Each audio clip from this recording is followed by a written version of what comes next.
15th of May. Uh, Today, incidentally, is my nephew's birthday also. So, Swami bless him.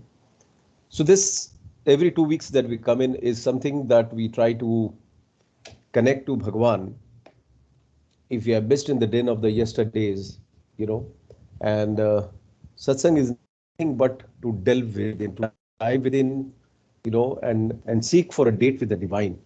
Okay, that's what we have put in our slides as a prominent thing. Why? Because satsang always is a moment where we are having a date with the divine. We are able to communicate, right?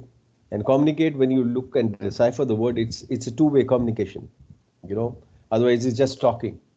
And when we are getting into the prayer mode, we want that communication to happen, where we don't only seek, but we also receive. All right. So this is where Sunday Satsang helps us to come together, and it also helps us to bifurcate this word dhana and understand what is the highest dhana.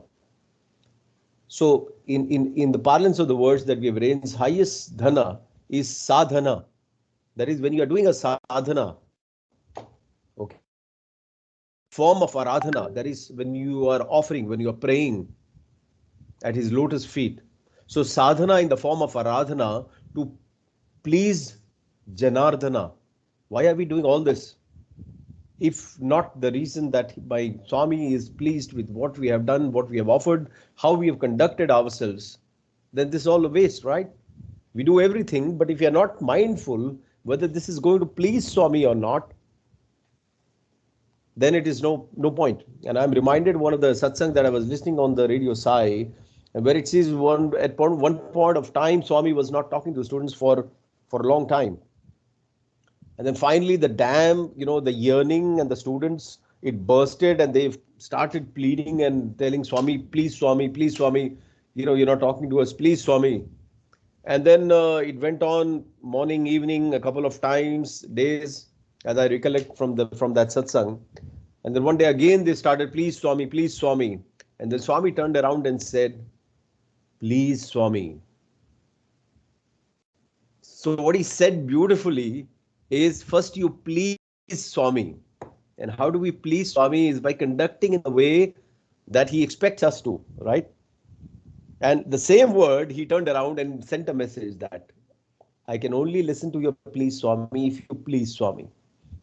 So whatever things we are doing, whatever duties we have been entrusted by our karmic, by our destiny, by fate, and so on, what we are building up for the next, if only we can think, be mindful, Swami be happy, or Swami will approve this, then I think the whole sadhana becomes aradhana for Janardhana.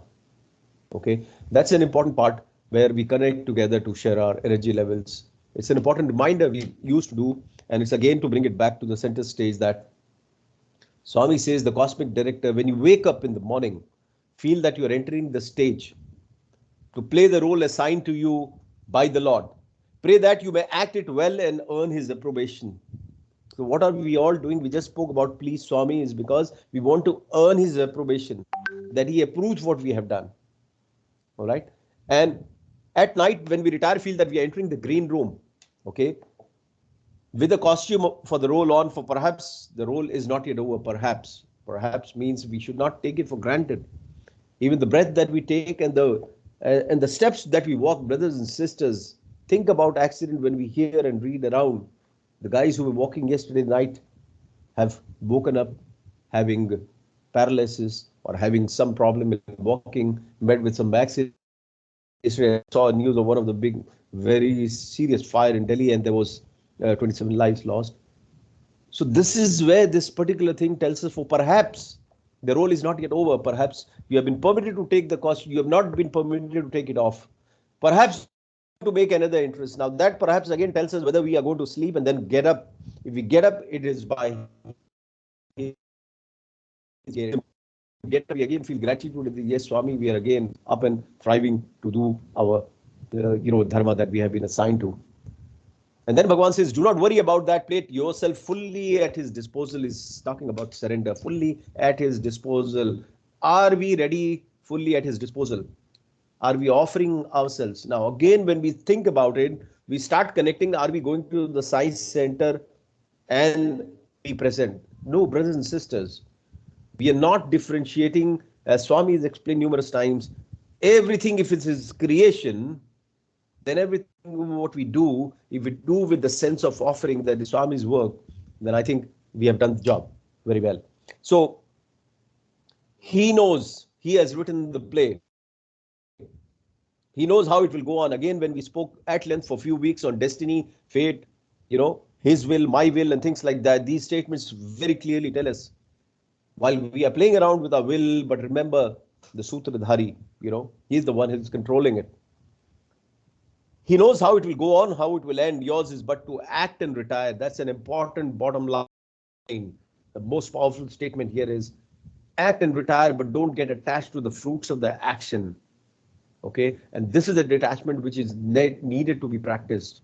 All right, so nishkama karma, act and do not expect anything out of it. All right, and this important surrender ladder where we started, one starts with an interest that we are all sitting here because we are having interest. When we do Narayan Shiva, go to bhajans, is because we have taken that step, that self-effort, shown that interest, and that will help us to build up into a faith. Okay, once the faith comes to a certain, we can't have faith which is 99, 95%. Faith is something which has to be 100%. Once we have that, we start looking at the things, because we believe in Swami that whatever he does is for the best of us. We start looking at what setbacks we have in life was to sit back. So setback was to sit back and think, yes, it happened for my good. And when we look at the big picture, we start accepting the events in our life with equanimity. All right, because the prasadam is coming from him. And eventually, when we come to that stage, the surrender dawns onto us. Why? Because we started taking every verdict of his as pleasingly as it could be. So that's an important reminder for us to understand that everything starts with a deep self-interest, carries on the first step with self-effort, and then reciprocated by the Lord by hundreds of steps that he takes towards us. All right, let's move on. We stopped here on the topic of divine love, the cosmic glow, and the topic what we were going to take is liking and loving Swami the same. It's an important thing. Just think about it. Most of the time, 9 out of 10 times, we end up liking Swami. And what is the difference in that? We'll see very briefly. And if one of you wants to share a couple of minutes on that, it would be lovely. If not, then we'll have a separate session again, the next session which comes with certain parts of these, all composition of divine love and the cosmic glue, and sharing of some of the experiences as well as dissecting these statements. So, and what is a worldly relation? What should be the relationship with God? So this was something where we ended up last week. Now, is liking or loving Swami the same? Or are we liking Swami or are we loving Swami? It's an important part of the statement.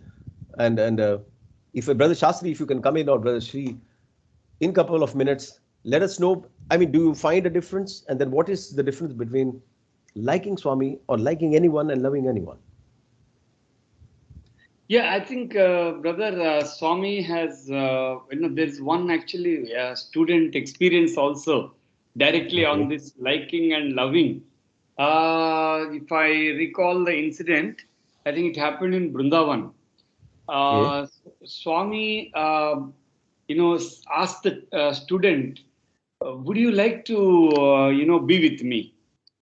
Would you like to give your life to me? Okay. This is the questions Swami asked the student. Swami said, the boy said, yes, Swami, for sure.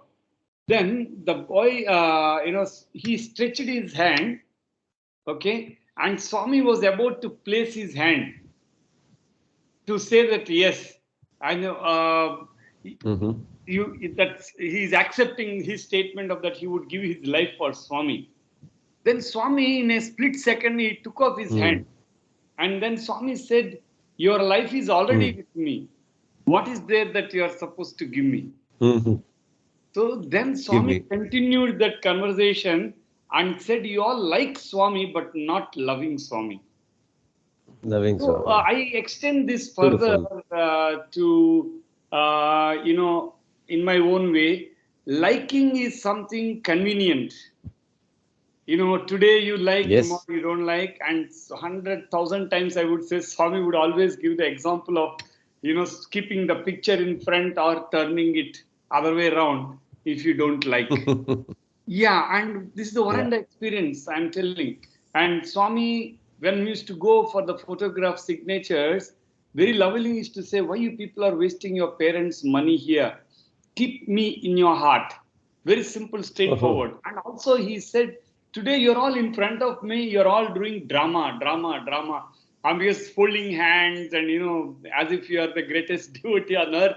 Then Swami used to caution us, saying that what you have experienced, keep it badram, means very safely and securely in your heart, and that cannot be changed. He also continued to say that it cannot be changed, it cannot be shaken. Then he continues yeah. further to say the love of gopikas. I think that is the parakasta, that's the ultimate love for Yes, God, yes. is what we can see Parabhakti. in gopikas. So I think that's what the difference I liking and loving. Absolutely, brother. I mean, you have hit the nail because one is dealing with convenience, one is dealing with conviction. So when you are really loving Swami, it's a firm conviction and firm faith. And there are many instances where we can see when we are tested onto the difficult waters of judgment or the crossroads, which side we go, how we react. When we are having, let's say, maids at home, where when we are interacting with the drivers, you have just done a beautiful bhajan session where you have completely immersed yourself, and then you come out and then you respond in a very different manner, or you start getting, differently interacting with them. So again, there the question comes, were we liking Swami or we were loving Swami? So let's look at some of the things that Bhagwan has himself explained, which brother shared a part of it. So to love Swami, Bhagwan says, is to follow Swami. So we can only say we are loving Bhagavan if we are following the footprints. Now, what are the footprints basically? Footprints are nothing but the messages. So Swami said one day, from today onward, I'm not going you to, I think it was 99. He said, I'm not going to give Pad Namaskar to anybody because I and you are one. Look at the empowerment. He made us the shareholders, which we generally are, but we have forgotten due to the eclipse, due to the mind, and all that, sense of I that we have built up around us. And then Bhagavan goes to say, God is present in all, Ishvara Sarva Bhutanam. So no one needs to do namaskar to anyone for that matter. You still want to do namaskar, do it mentally. Bring your palms together and say, Swami, I offer my 10 senses to you. Okay, and that is enough. You don't need to touch my feet to do namaskar. I'm not important. Now there he goes to say, what is important are my teachings. Coming to Puttaparthi is not at all that important. And we remember this particular time when everything was changed and Swami has stopped giving the Pad Namaskar. So the recipe is, when you go to a prescription, we're all having some spiritual ailments, like physical ailments. You go to the doctor. So here we are talking about certain things which you are not doing or setting up right in the life, and the prescribed medicine Bhagwan is saying is loving Swami, loving to the core of your heart. Okay, and the diet that he's talking about, because medicine will only cure you now, but to safeguard yourself in future, it is to follow his teachings. So somebody asked during the Paduka Puja research, when Swami asked him, what do you mean by this Paduka Puja? And one of the research scholars in the interview room, I think this also I've heard in Radio Side, in one of the discussions which where Brother Prem and Brother Arvind were discussing. And then one of the senior research scholars sitting there, he spoke about Paduka Puja in the realm, the context, and in the literal sense the Paduka Puja symbolizes. And then Bhagwan stopped and said, no, no, no, that is not Paduka Puja. Walking in the steps of the master is the real Paduka Puja which we want. So is all about whether we have been able to adapt his teachings in life and follow them. And he goes to such an extent that Bhagavan says, even if you follow one message, one teaching, that will be enough to earn my grace for the lifetime. And that's where we have to understand whenever we are dealing with things, with adverse situation scenarios, just remember, are we liking Swami or we are loving Swami?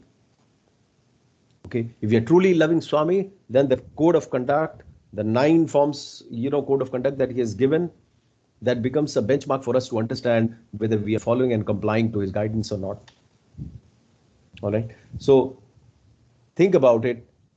Like Jatayu, Bhagwan says, which knew the power of Ravana, attacked him even if it was a question of sacrificing the life. Jatayu died and it was a wonderful death. Now look at the way Swami Dasavan says. Swami explained that when Jatayu's wing were cut and fell, it went on chanting the name of Rama.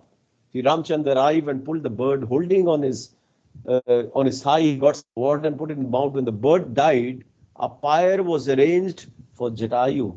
Look at the devotion. Look at what extent the Lord goes for his devotee. And Rama cremated the bird, which even Dashratha could not get the benefit of. Right? We all know he died when Rama left for the forest. So the last rites for the bird were performed by Sri Ramachandra himself. This opportunity was not given to Dashratha. His father did not get it, a bird got it. And then Bhagavan goes to say, desire to live and die for the Lord and his teachings. The most important is teachings, which is the ultimate love as it merges soul into the super soul. All right. It's very, very important to live for the master's teachings and die for the master's teachings. All right.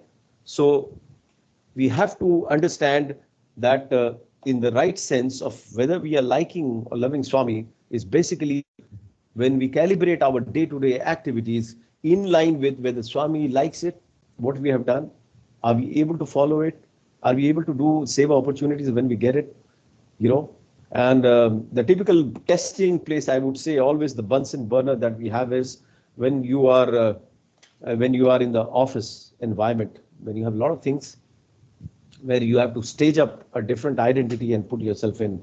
That's where you have to clearly watch whether you actually like him or love him. And then he went on to say, I saw this in one of the Satsang Speaks volume where he says, the worldly love, it exhibits in the form of mamakara, possessiveness. That is when you want to go to the mall, when you want to buy a car, when you want to do this, that. It is a worldly love manifestation. It manifests as vatsalya when you have a love for your child. The form of the worldly love which emerges is vatsalya. When we are talking about husband and wife, he says it is anuraga, which is still attachment. Okay, it is still because of attachment they're doing it. When we have that love for the friends, it is maitri bhava, that is friendship. So these are again the manifestation of the worldly love. Last but not the least is attachment, the blind love that we have. Love is blind, they say. Actually, we have seen in these historical epics that we read about, and even in today, love is so blind that we go so blinded by it that we lose the sense of right and wrong. To that extent, the attachment blinds us. And then Bhagavan goes on to say about all this. This may give you prapanchika ananda, worldly pleasure, bhautika ananda, mundane pleasure, indriya ananda, sensual pleasure, and manasika ananda, desire-oriented love. They will only give you temporary pleasure. All these forms that we're talking about, in which I think we are spending our 9 out of 10 scale of time in our existence in these forms, in these formats, right? And then Bhagavan says it gives you a very temporary ananda. So that's not the true love. That's not the divine love. All right. And the worldly love concerns with the padartha. Okay. It talks about material. It talks about material and worldly relationships. It is below the senses, and it talks about splitting of love. Whereas the divine love is dealing with the Chaitanya, with the Paramartha, not Padartha, right? It is above senses, and it talks about spirit of love that is taking everyone along. All right. So this is an important part where we have to understand, while we have to do the duties that we are doing in, as long as we build in that sense of trusteeship, that is, we are putting God as a sheer, caretaker of all that we have, then I think whatever gambit you engage in your day-to-day activities, we are not leaving the karmic footprints when we hand over the doership to Bhagavan. So the next one, how do we build up a relationship with God? That was another part which we had started to understand. Now it becomes very difficult. Why? Because we put them into a different pedestals, all the masters. So what we do is, instead of following what Swami Yogananda stood for, or Swami Vivekananda preached, or what Bhagwan Baba does, we make the road's name. Why we make the road's name is because we cannot walk in their footprints, so we make them visible on the boards, on the roads. You know, a lot of companies, when you see, they have core values, they have things values, and most of the time you'll see the values are hanging on a portrait, on a frame somewhere to display to the customers, but actually not into the practice. And that is exactly what we are doing. We are putting them into a different pedestal. Oh, ye to Bhagwan hai. Oh, he is God. Oh, he is such a realized soul. He can do it. He can forgive. I cannot. And that is where we are starting to create the difference, not realizing we are all Divyatma Sruplaras. We are all embodiments and sparks of the same divine. So this distance starts getting more and more. Why? Because we put God into the temple and we think he is there and we are here. So there is a big distance that we have created. In one of the study circles that I happened to attend was where one brother Kabir, he said, beautiful statement. He said, the heart and the mind are so close, just 1 feet away. But this is possibly the greatest distance and the journey that one has to take to merge the mind into the heart, right? And this is so true. So that is where we are trying to make the relationship with God difficult. Why? Because we are putting them into a different pedestal, right? We're putting them into these churches, temples, gurudwaras, and everywhere that you look around, which again proved during the corona times where we had invested all our faith there. When it was all shut down, mankind didn't know where to run around because we did not practice and meditate and contemplate to understand how the journey within can be explored, how we can connect him within, right? And this is where the job became difficult to build up the relationship with God. We are all talking about online stuff going on. Our Bhagavan has been always online while remaining offline in Puduparthi. There have been multiple experiences where Bhagavan has manifested far, far thousands and miles away into the devotee's house, into his, when the cry for the relief, for help was cried out by the devotees.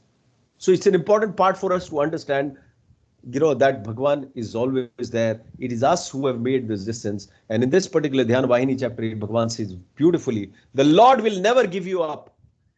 Considering the number of births you had countless mothers, fathers, wives, husbands, sons, daughters, friends, and enemies.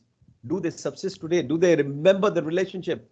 You are no one to them, and they're nobody to you in today's existence, right? Because we have left so many relations behind. But you and they have a lot in common as the unchanging relative. You see what beautifully he says. You have one thing in common, the Lord who is the unchanging relative for everyone. He's already our Bandhu Sakha, you know, and he watches over you from birth to birth. What greater tragedy can there be forgetting such a Lord, brothers and sisters?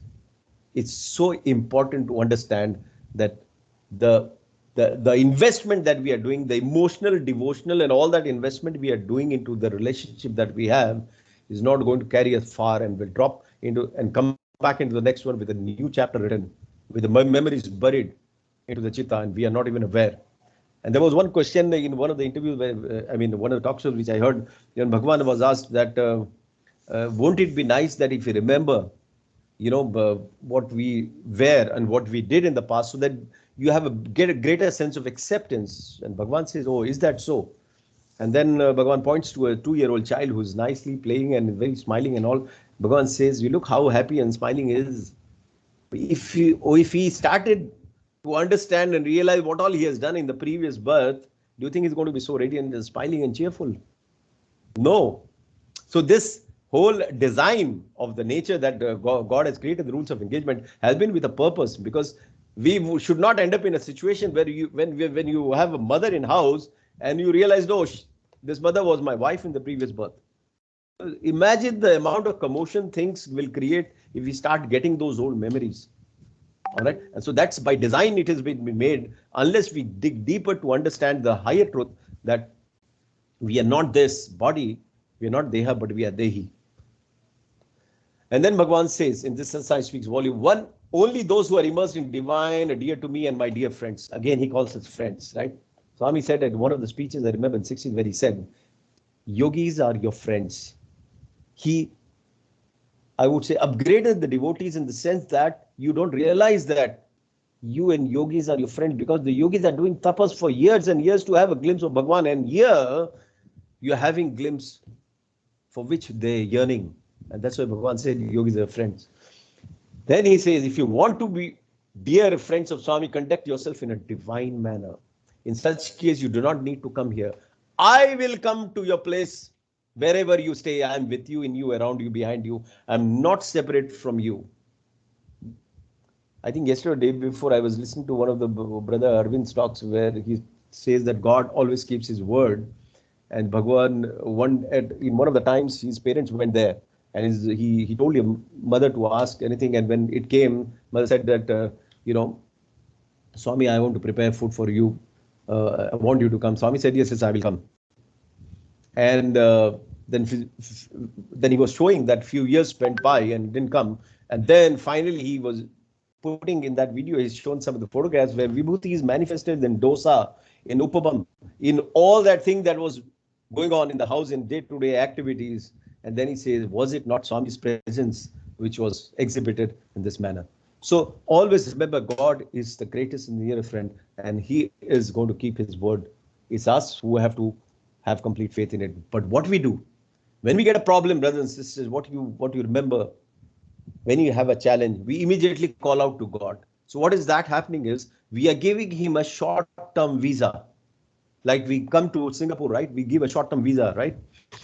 So whenever we get a problem, we call out to Swami, Swami, Swami, Swami, please help me this. So we are issuing a visa, so that he can enter into our heart and do certain things that we like at that point of time. Again, this temporary visa or temporary repair, temporary yearning is for a small phase, like the visa. So once he does the job, your problem is over, he goes off. We are not making him the permanent resident of our life and our hearts. And that is where the challenge is. We have not downloaded this SIM, which is Sai in me. We have not made him the PR, and we are expecting the whole returns of being a PR. All right. So unless we do that, Bhagavan says, don't search me somewhere else. Search me within your heart. I'm there. So we have to stop giving these temporary visas, because there we are again liking Swami and not loving Swami. If we are really loving Swami, we have to make him permanent resident, PR of our hearts, brothers and sisters. And this is an important understanding of relationship explained in this manner, so that we realize that why we are not able to experience the bliss permanently. All right, let's move on. So what is the best way? How do we move forward? How do we get into engagement with Swami? In one of the 9 forms of devotion, Sakhyam Bhav. Look at where Sakhyam Bhav is placed. The 9th one, the last one, is Atma Nivedanam, which is surrender. And before that is Sakhyam. Sakhyam is friendship, right? Is the 8th form of devotion where devotee considers himself to be the friend or Sakha of the Supreme, and same way is reciprocated by the Supreme as Krishna did to Sudama, right? So when we develop this Sakhyam Bhav, that is, we are empowering him to enter into a heart anytime. Why? Because he's my friend. I'm going to talk to him anything that I've done wrong, anything that I've done right. Anytime I can make him accessible. I can command his presence if we are trying to be friendly with Bhagavan. All right. And this is an important part which Arjuna had, the greatest friendship on this earth, whichever existed, was between Lord and devotee, was Arjuna and Krishna. Correct? It's so important for us to understand the power and potency of friendship with God. Once we develop that, rather than putting the road names at Vivekanand Marg, why? Because we cannot follow him, going to churches, temples, which is fine as a part of ritual, but empowering him to be a friend, just as we have our friends whom we can open out. And that's where we reduce the distance being born. All right, let's hear it what Baba says about friendship with God. If you want to be friends of Bhagavan, conduct yourself మీరు properly. ఇక్కడ రానక్కర్లేదు, నేను ఎక్కడికి వస్తాను. You don't need to come here. Bhagavan will come to you. I will come there, I will come there, wherever you say. Bhagavan promises, I will come there. I will come I there. will come there. Bhagavan will come to you I am with you, and with you. in you, around you, behind you. Bhagavan promises, declares that Bhagavan is in you, with you, Wow. ఆ విధమైన around you. బుద్ధులు మీలో అభివృద్ధి పరచుకుంటే If you have that determination, greatly, I am not separate from you. Bhagavan is not separate from you. I and you are one. Bhagavan says, I and you are one. ఇటు ఏకత్వానికి మీరు ప్రయత్నం చేయండి. Have the sense of oneness. ఇటు unity. దివ్యత్వానికి మీరు ప్రయత్నం చేయండి. Trying to attain ఇటు divinity. పవిత్రతను మీరు పెంచుకోండి. Develop the sacred quality. ఎంతైనా మీరు అభివృద్ధి పొందుతారు. You will certainly progress. లౌకికంగా, భౌతికంగా, ఆర్థికంగా అన్నింటి ఎందుకు కూడా మీరు అభివృద్ధి పొందుతారు. In all aspects of life, physical, financial, spiritual, you will progress definitely. అన్నిటికీ మీరు అభివృద్ధి వచ్చి లీడర్స్ గా నిలుస్తారు. And you will be leaders. కనుక Therefore, ఈ దైవనామాన్ని చక్కగా మీరు పెంచుకొని chant the name of God repeatedly. నిరంతరము దైవచింతన చేస్తూ Think of God continuously. పిబరే ప్రేమరసం రసనే పిబరే రామరసం పిబరే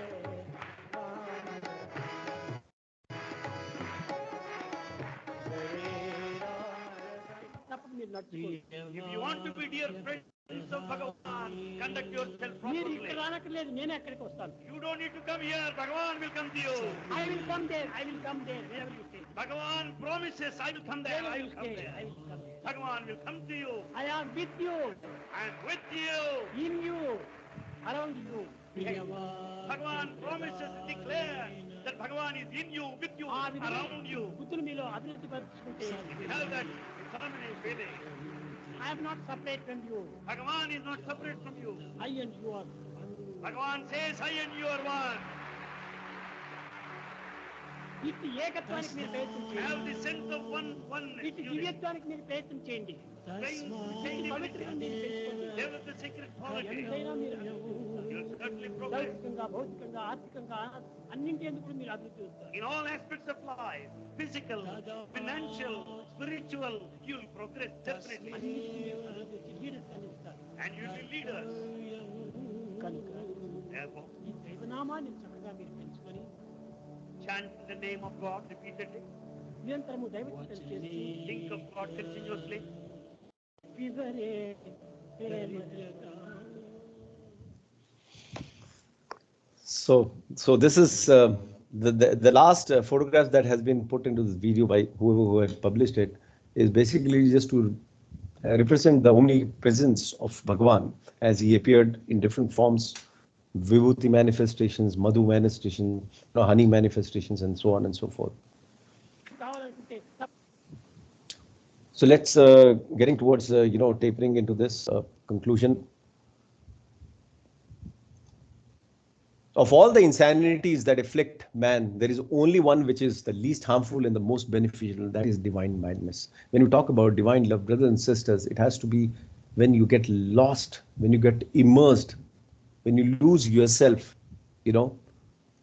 when you put that component of Bhagavan into our life so much so that our identity merges and blends into his will. That is, Bhagavan says, is one of the most beneficial part of madness, which is God madness. As we have seen in the lives of so many of these masters that you see, Professor Kasturi is there, okay, and then Chaitanya Mahaprabhu, Ramakrishna, everybody were hanging on to this part of the divine madness. All right, when we get so much immersed in that, then automatically the distance reduces, because now we have installed him in the heart. We have made him our friend. We have befriended him. So he remains within us. And that is where we don't lose time in connecting to him. All right. And that is what divine love essence actually means, So let's, this is a small, particular, I'll just play a couple of lines on this. This is a beautiful Hindi ghazal. Okay. And maybe I'll post it in the group. Just for now, let's listen to some of his, because it reflects what divine madness state of existence is. This particular ghazal. Okay.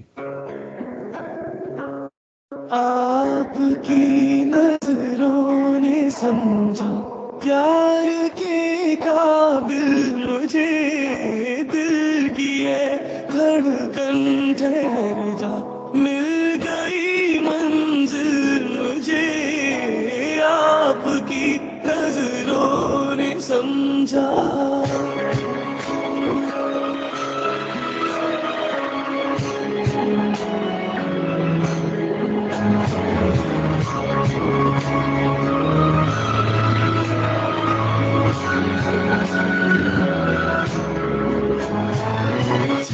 हमें मंजूर है आपका ये फैसला जी हमें मंजूर है आपका फैसला कह रही है हर नजर बंदा पर शुक्रिया दो जहां की आज खुशियाँ हो गई हाथ मुझे आपकी नजरों ने समझा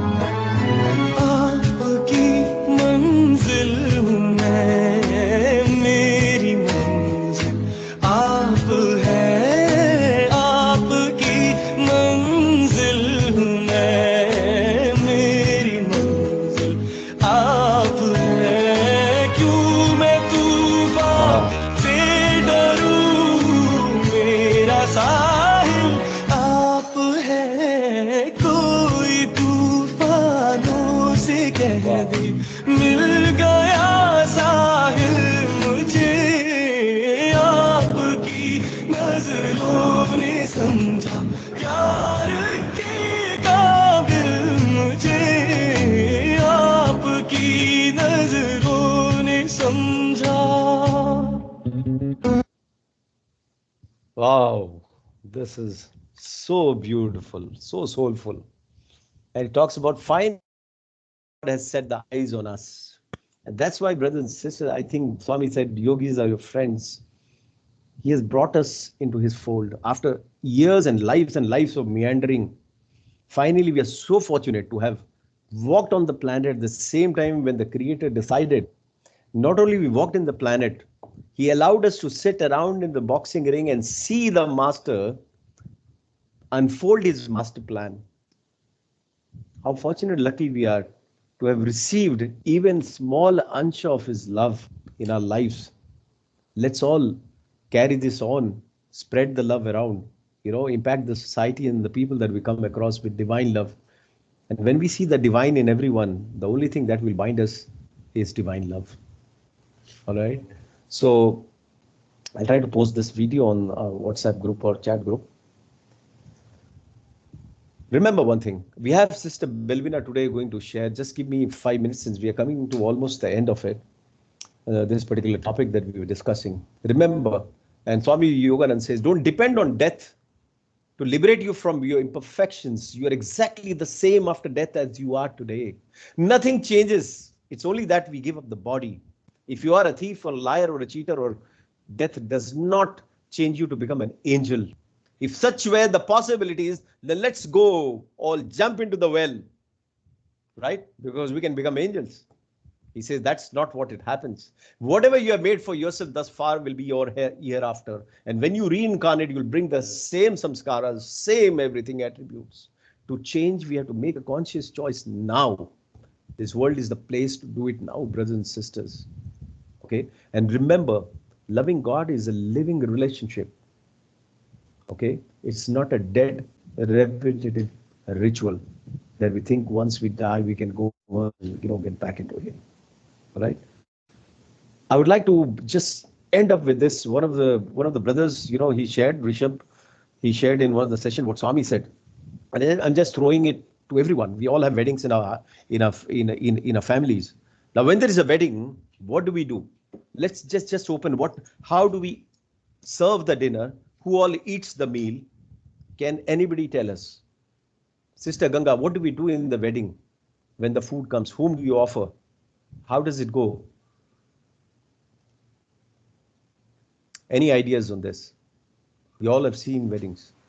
First we give to God, then we further give to others. Okay, that's brilliant. And Swami said, I mean, you hit the nail, brother, on the thing that you wanted to say. But what Swami said to the students, when they're saying, please, Swami, and when he was upset and they were thinking why Swami is not talking, Swami said, what do you do with the meal which you arrange for dinner in the weddings? What do? You offer it to the guests, right? You make sumptuous meal, you offer it to the guests. And then what happens? People come from both bride and the groom side. They start eating. You go one by one, serve the buffet. And then what you do? The bride and the groom actually, then they sit down to eat. And then Swami said, then who eats? Then whom it is offered? Then he says that, okay, all the waiters and we're working, then they are given the meal. And then what happens? Then whatever remains, Swami says, what do? You take it to the to the people for Narayan Seva or to distribute, like some of the restaurants in Singapore, whatever leftovers, they also try to do this as a part. So what you do? You do that. And then what you do? There's still something remaining. And the people said, oh, we threw in the garbage. And what happens to that? The dog comes and picks that from the garbage. And you know what Swami said? A master stroke, a master statement. He says, I am that dog. Bhagavan says, I am that dog, picking up the leftover of the love that you have after you have scattered and given to every relationship, everyone in the world, every friend, wife, brother, sister, children, and then whatever little is remaining, jo jhootha bach gaya hai, wo mujhe uthana padta hai. That small thing which remains, the thrown up thing, that's what I come to pick up. It was such a powerful, hard-hitting statement, brothers and sisters. It's not only about doing Brahmarpanam mantra and offering. It's about offering ourselves. It's about offering our love. It's about, completely surrendering and say, Swami, this life is all yours. Please guide me. Mukam karoti vachalam pangum langate girim yat kripatam bande paramanamam. Please work through me, speak through me, think through me. And that is an important part that we have to understand. When Bhagwan said, I'm like that dog and picking up this food, imagine what pain he must have seen in his creation, who he has created. And the creation is not even looking back. So that's where we have to take this forward and understand that what is expected of us, how we are going to achieve this divine love, and why Swami has created. This is a 2-minute video. Let's see why these samiti, why these things are there to breed what. Let's hear it out.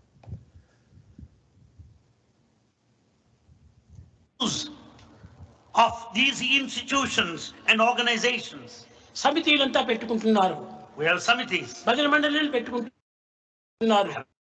Social work We do social work. Study work జరుపుతున్నారు. And we find జరుపుతున్నారు పనులు. ఏం ప్రయోజనం? So much work is going on. Why? హృదయంలో ప్రేమతత్వమే లేకపోతే ఎన్ని జరిపి కూడా ప్రయోజనం లేదు. Without love in our heart, transformation. Love is God.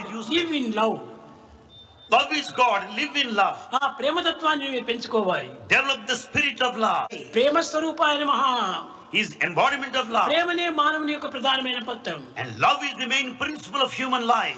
ఆ ప్రేమ చేత మీ హృదయాన్ని పవిత్రం చేసుకోండి. Make your heart sacred with love. ఇది విదేశీయులు కానీ ఈ దేశీయులు కానీ స్వదేశీయులు కానీ అందరూ నేర్చుకోవాల్సింది ఒక్కటే. Everybody, foreigners or the natives, all of you should learn only one thing. Prema. Love and love and love alone. Selfless love. Selfless love. ఆ సెల్ఫ్లెస్ లవ్ ఉన్నప్పుడే నీవు అందరినీ ప్రపంచాన్ని నువ్వు ఆకర్షింపజేస్తావు. When you have selfless love, you'll be able to attract the whole world. Love is selfless. Love is selfless. Self is loveless. Self is lovelessness. Self ఉంటుంటే loveless అయిపోతుంది. When there is self, there will be no love. కనుకనే మీరు ప్రేమతో మీరు జీవించాలి. So lead your life with love. I think with that, we bring to a conclusion of these few weeks of deliberations on divine love. The the cosmic glue that connects. We all are bound by that.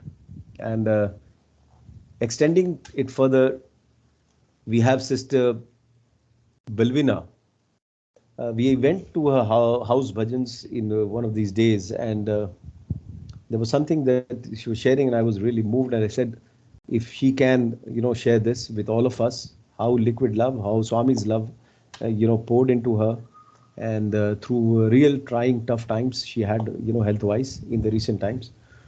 So I won't dilute much of what she has to say, and request Sister Belvina if she's there. Yeah, she's there. Okay. Sairam, sister. So nice to have you here, and thanks for joining. No problem, Sarah. Can you hear me loud and clear? Absolutely. We can see you, hear you. Okay, great. Firstly, Sairam, to all brothers and sisters. I want to thank Swami for giving me this opportunity to share. Hi, Auntie Jay. I just want to say, Brother Bintaja, the slides were amazing. The messages really resonate with me. Even the songs, the video clip, I listened to them many times during my hard times. And they moved me, and I got emotional just now as well, because they have so much meaning in it. So I just want to share about what happened and what I learned from it as well. So just to briefly share about myself. So I got to meet Swami at a very young age of 11. It was my first and last moment with him. I had one darshan with my mom and my cousin, and at that young age, I didn't know what it means. To me, I didn't understand much about him. But I did write a letter to him, and that was a way to convey what I wished for. And he did deliver what I asked. And sometimes what we ask is not always the best for us. So, so he kept his word. And as growing up, it was very quick. The following year, I went to Belvina class. I knew nobody. I was a very shy person, and immediately it was I think it was Christmas. It was a Christmas play, and all the young teens. I was 12, and immediately one of the gurus said, "You're going to be Zoroaster," and I said, "Okay, I don't know what Zoroaster means," and I said, "Okay, I'll play the role of Zoroaster," and then fast forward when I became much, in my late 20s, I was still very interested in bhajan, and I would go and so forth, but I would never mingle so much in the Sai group. It was thanks to my mother. So my mother, as you know, she does all this Narayan Seva, and she pulled me in, and it, got me so interested. I was meeting so many amazing people with so much of love. Though the age gap, but with so much of wisdom. I learned so much from every one of you, and by listening, it really helped me to understand more about myself. And so over the years, as you know, the dormitory seva, went on for years, and I looked forward to it. But there was always this slight gap between me. I think I created this with Swami. I've been so caught up with work, school, peer pressure, and so forth. I got distracted basically. I know Swami's there, and there's this thing about what you said about like and love. I can agree with that. I was there in that phase, and I questioned a lot in my heart. Does Swami really listen? Is he really there? Like, will he do exactly, I ask, or whatever I wish for in my heart? And so the challenge came, the test, right? I wouldn't say a test, but the phase came, So I got sick in December last year. It was very unexpected. Before I got sick, it was at least a month before, I had a dream about Swami. It was a beautiful dream. I dreamt that he was at the spot where I last went for a hike. It was in Bukit Timah, and I dreamt that he was going to, all his students were saying bhajans, they were going to a prata shop. And Swami was coming out from a prata shop. And I was thinking in my dream, why would Swami come out from a prata shop? It's non-vegetarian, right? And he was in white. And he was glowing, you know, he was going to his car, you know, his beautiful fancy Merc car. I clearly remember the classic old Mercedes Benz. And I said, Swami, I want darshan, like I want to touch your feet. It's like, then he's like, I said my name, Belvina, and he's like, no, Mariam. Now like, no, Belvina. He said, no, Mariam. Now I don't know what it means. So he came, so he was there. I was trying to walk towards him.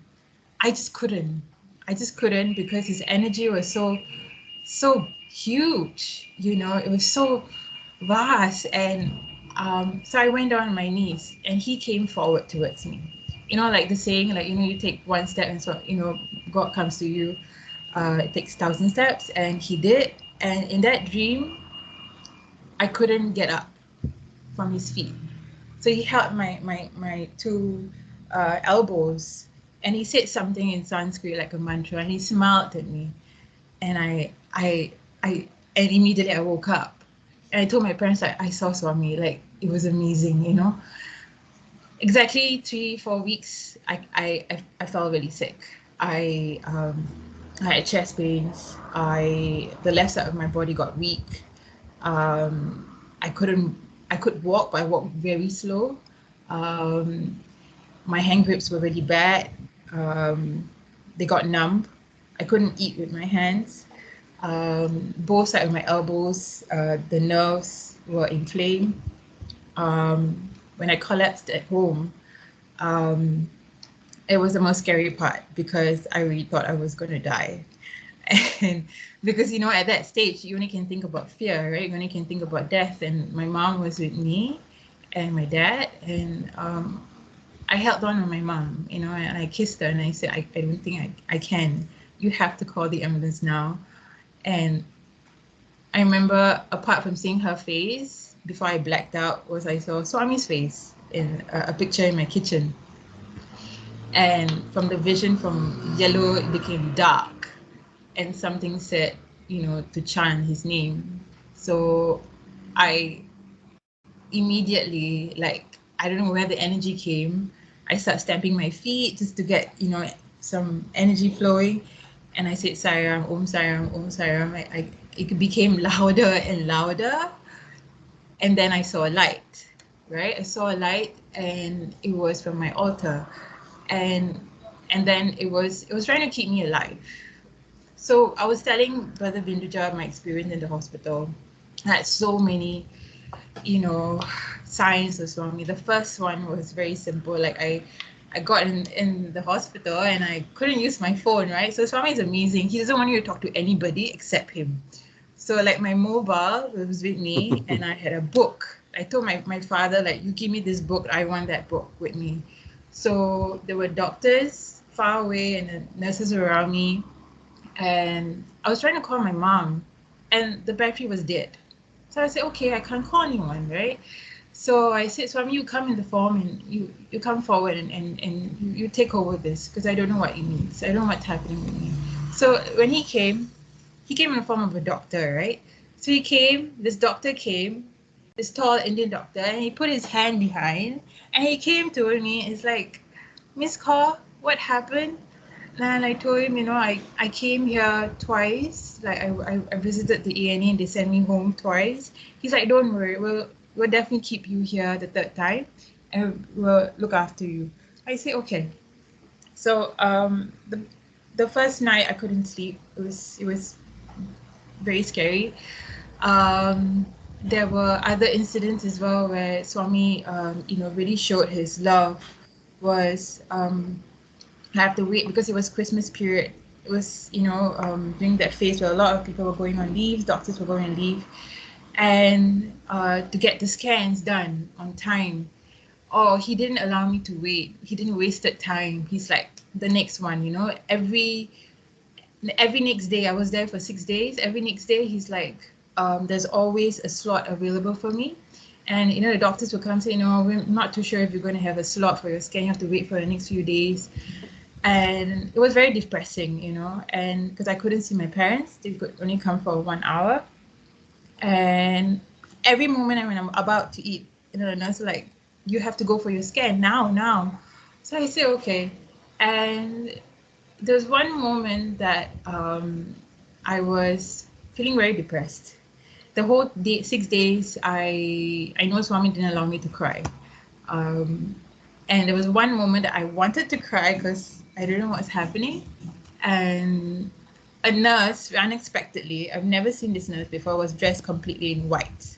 Okay, I remember her name was Stephanie. And she came to me, and I was talking to Swami and holding my book. And I said, I've been a very active girl. I don't know why I've got weak. I can't really move that well, and I can't put this burden on my parents. I have to get well. And so this nurse came, and she's like, she's trying to comfort me. And she actually, got me to stop crying. And she said, don't worry, everything's okay. Your scans are fine. Nothing wrong with your brain scans. Everything's good. Like, I said, okay. And I said, are you a staff nurse? Are you a senior? It's like, no, I'm a student nurse. And like I said, that love that you have, I've never seen that. Like, it's like, then she laughed. And she was there for one night. And then I didn't see her the next day. When the doctors came to review some reports, she secretly would come in the room and she would listen and she would just go away. And I knew that was not her, it was a form of Swami, and that's how I felt. Even when I got discharged and I went for my doctor's follow-up, this was truly not planned. I went for a doctor's follow-up and I said in my heart, I said, Swami, you come along with me. When I got off the taxi, there was this van, okay, and he had the Sarva Dharma logo on it, and he said Swami. And I told my auntie, I was like, oh my God, like, this is like so clear, he's there, he's everywhere. So the turning point for me in this whole episode was when one of the doctors couldn't give me a clear explanation as to what's wrong with me neurologically. He said, this is the way you have to live life now. And I didn't want to accept that, and another doctor said you need to have steroids in your arms because that's the only way that it can heal your nerves and your hand grips. I told Swami, I do not want steroids. Please find me another solution. So this is where I listened to the inner voice, right? Because I was finding answers everywhere and I wasn't finding answers here. I was finding answers for people and, signs and so forth. And I needed to listen to the voice inside. And the voice inside said, find this person. And I know nothing about this person, and he's my physiotherapist. There's no recommendation and so forth. So I happened to find this person online. And I said, okay, can you come, can I visit you? He said, sure.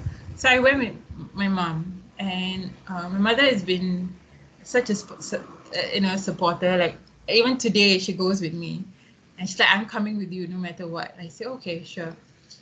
So I want to tell you how magical Swami picture is, even though it's this small. So I went to the therapist. I know nothing about him. First time meeting. It was very nice. He's like, okay, now I'll go get a drink for your mother. I say, okay. So I was standing there waiting for my session to start, and lo and behold, there was this tiny picture looking at me. And I was like, I told my mom, like, Ma, Swami's here. And she's like, oh my God, he's following us everywhere, And I said, beautiful. Yeah, he is, And then the therapist said, yeah, Swami's my boss. He's everything.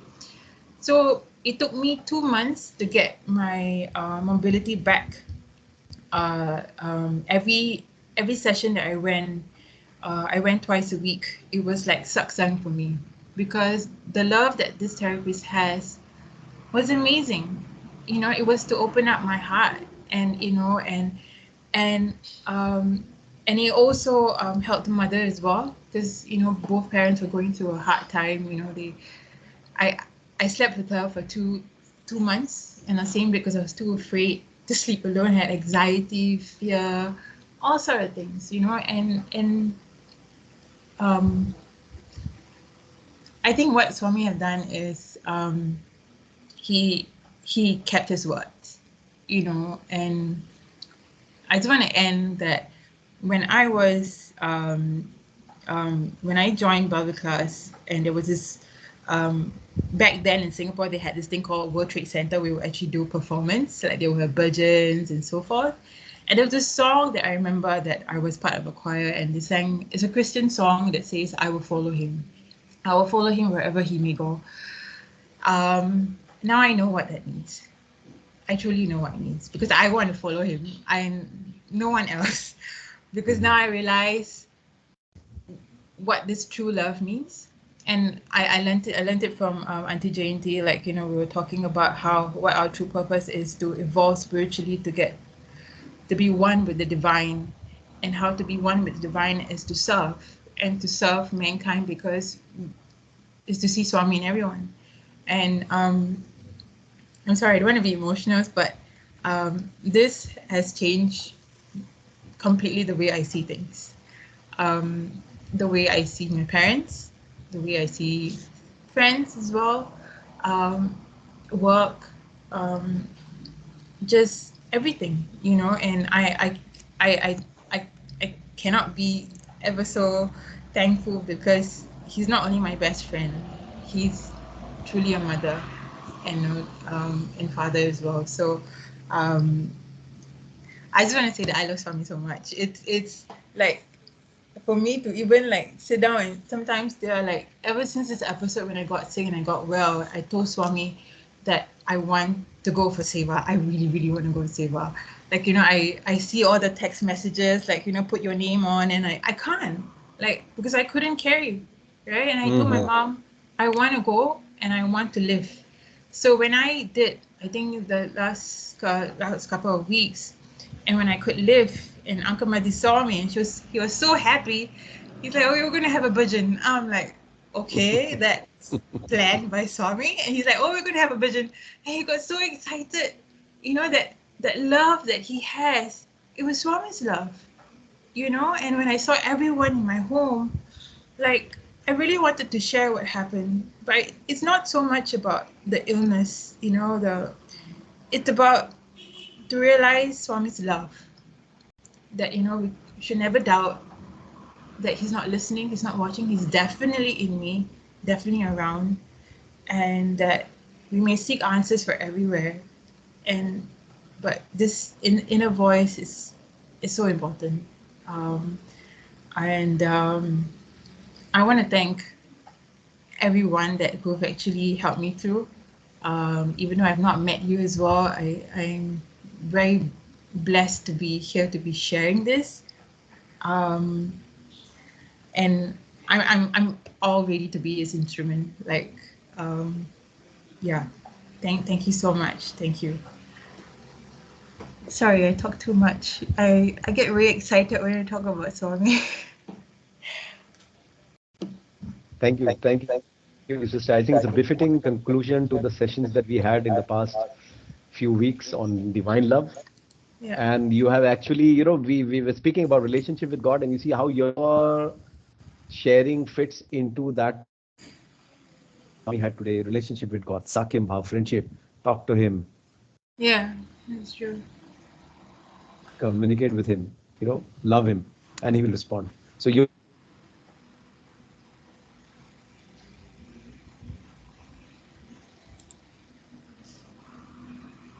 Sairam brother Bindu, we lost your voice. So, I think it froze.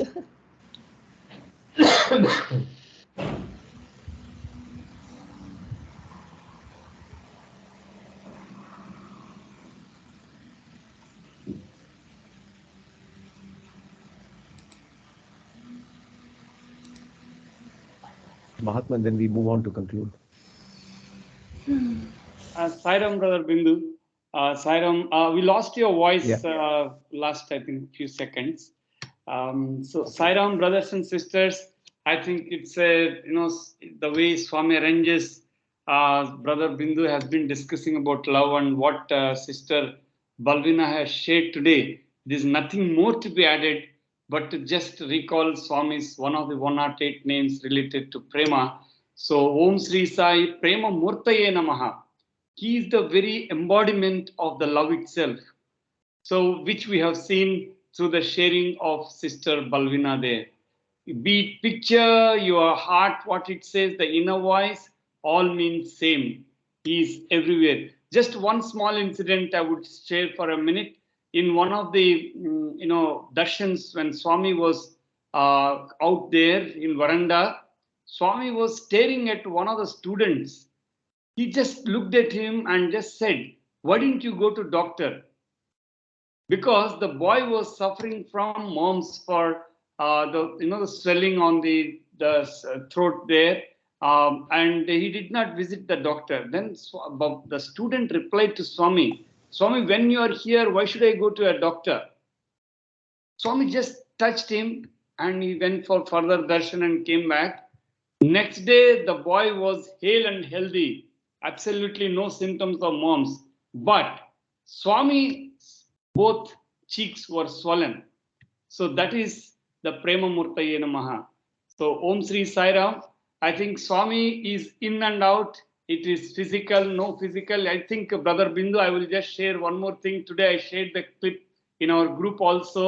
What Pandit Shivkumar Sharma, whom I have heard, seen him, experienced his magical music for so many years there being a student. He has just mentioned only one thing. How do you feel after Swami has left physical body? So he said only one thing, that he has always been in our hearts and nothing can replace. So he is not gone anywhere. So he is truly there with all of us, showering his love day in and day out for every breath, for every walk, for every movement of our hand, everything. Mukam karoti vachalam langum pangate girim. Jai Sai Ram.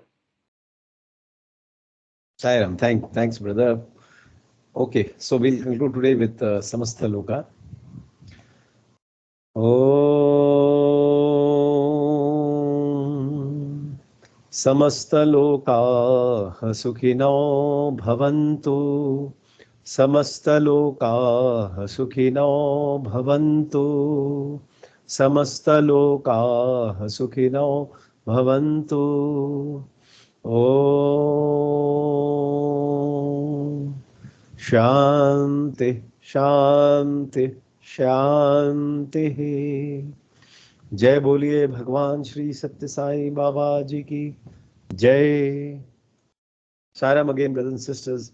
Have a blessed Sunday and a great week ahead and a very blessed Buddha Purnima tomorrow. Saram. Saram, brothers. Thanks so much. Thank you. Saram, Sister Belvina. Once again, Saram and thanks.